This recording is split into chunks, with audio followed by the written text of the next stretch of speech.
వరంగల్లో Kakatiya urban development భూముల వేలం వ్యవహారం రాజకీయ రగడ సృష్టిస్తోంది. నిన్న అధికార విపక్షాల సవాళ్లు, నిరసనలతో భద్రకాళి ఆలయంలో రాజకీయ ఉద్రిక్తతకు దారితీసింది.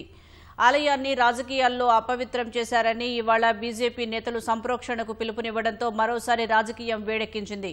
బీజేపీ శ్రేణులను పోలీసులు అడ్డుకోవడంతో తోపులాటకు దారితీసింది.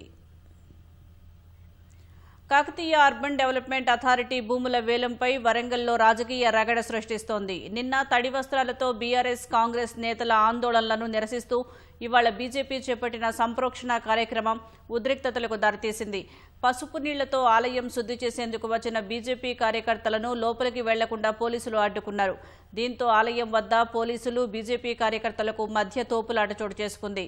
పలువురు బీజేపీ నేతలను అదుపులోకి తీసుకున్నారు.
ఇటీవల కూడా ఆధ్వర్యంలో బాలసముద్రం స్థలాల బహిరంగ వేలం నిర్వహించారు. బహిరంగ మార్కెట్ కంటే తక్కువ ధరకు భూములు విక్రయించారని, అవినీతి జరిగిందని బీఆర్ఎస్ నాయకులు ఆరోపించారు.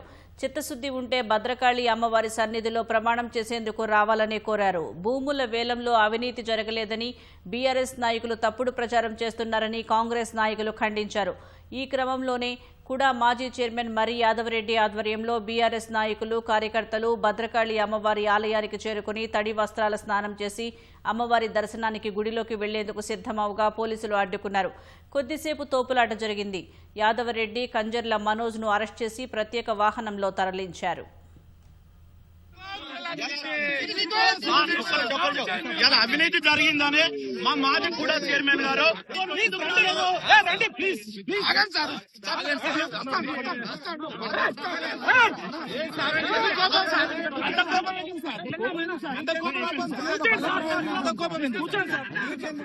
తెలిసింది ఏంటంటే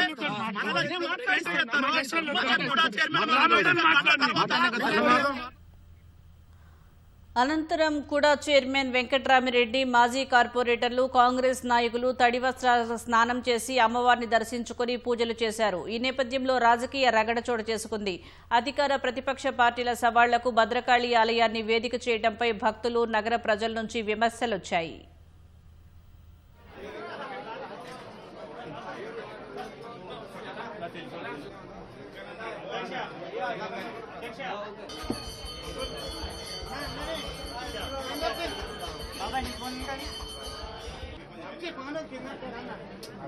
चाहिए राहुल भाई कारपेट साहब चाहिए।